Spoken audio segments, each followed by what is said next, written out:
Subscribe to Mufti Tariq Online and press the bell icon for more videos. السلام علیکم ورحمۃ اللہ۔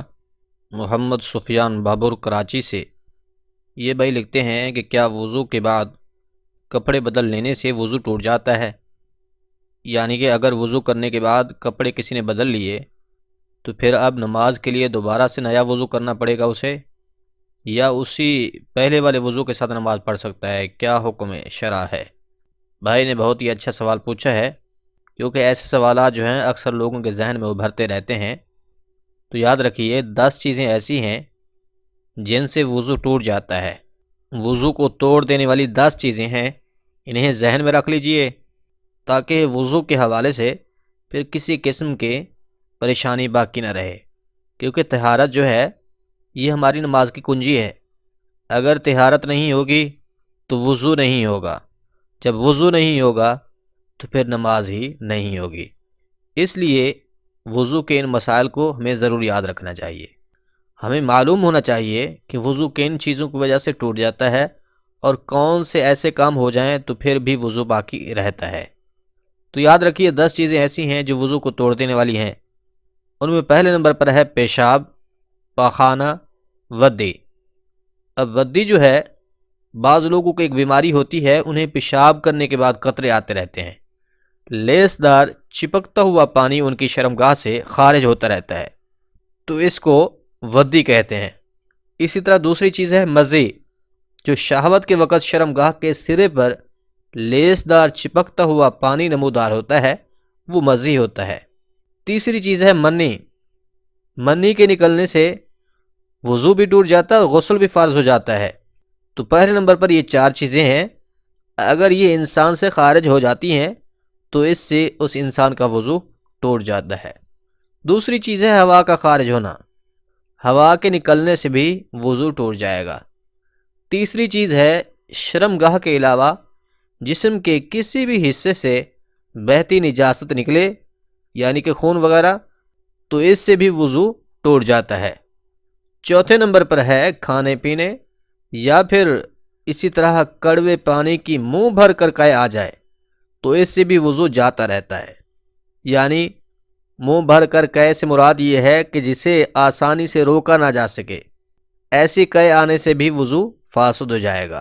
اسی طرح منہ سے خون نکلا، اب تو اگر خون تھوک پر غالب آ جائے پھر تو وضو ٹوٹ جائے گا، لیکن اگر خون کی مقدار کم ہو اور تھوک زیادہ ہو تو وضو باقی رہے گا، وضو نہیں ٹوٹے گا۔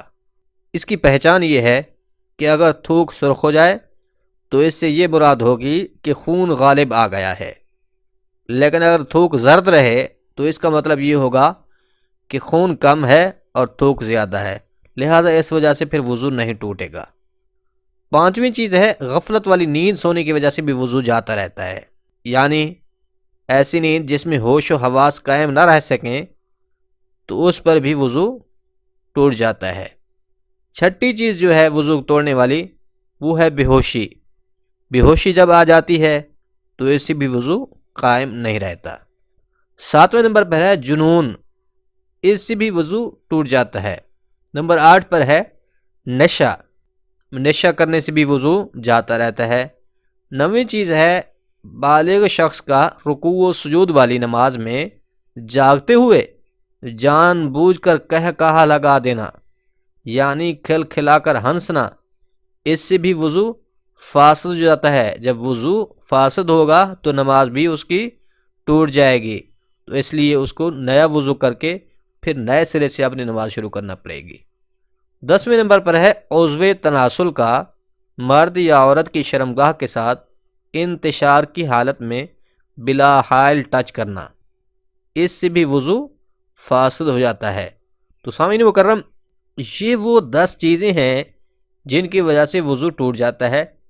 اب اس کے علاوہ بعض لوگ جن غلط فہمیوں کا شکار ہوتے ہیں کہ اگر وضو کرنے کے بعد کپڑوں کو چینج کر لیا تو اس سے وضو ٹوٹ جائے گا، تو یاد رکھیے ایسا کچھ نہیں ہے۔ اسی طرح عورتوں کے سر سے دوپٹہ اتر جائے تو اس سے بھی وضو جاتا رہتا ہے، یہ بھی کم علمی ہے۔ ان چیزوں سے وضو میں کوئی فرق نہیں پڑتا۔ اسی طرح بعض لوگ یہ بھی سوال کرتے رہتے ہیں کہ اگر کوئی شخص ننگا ہو کر غسل کرتا ہے تو کیا اس سے اس کا وضو ہوگا یا نہیں؟ تو اس حوالے سے بھی یاد رکھ لیں، اگر کسی نے اعضائے وضو غسل کے دوران دھو لیے ہیں، یعنی کہ جو وضو کے فرائض ہیں، چہرہ دھونا، دونوں بازو کوہنیوں سمیت دھونا، سر کے چوتھائی حصے کا مسح کرنا اور پاؤں دھونا، اگر تو یہ فرائض کسی نے ادا کر لی ہیں تو اس سے اس کا وضو ہو جائے گا، اور پھر اسی غسل والے وضو سے وہ نماز اور قرآن کریم پڑھ سکتا ہے۔ تو سامعین مکرم، یہ 10 چیزیں ہیں جن سے وضو فاسد ہو جاتا ہے۔ ان کے علاوہ جو غلط فہمیاں ہیں یا مس انڈرسٹینڈنگ لوگوں میں پائی جاتی ہے، ان چیزوں کا وضو توڑنے سے کوئی تعلق نہیں ہے۔ امید ہے بات کلیئرلی سمجھ آ گئی ہوگی۔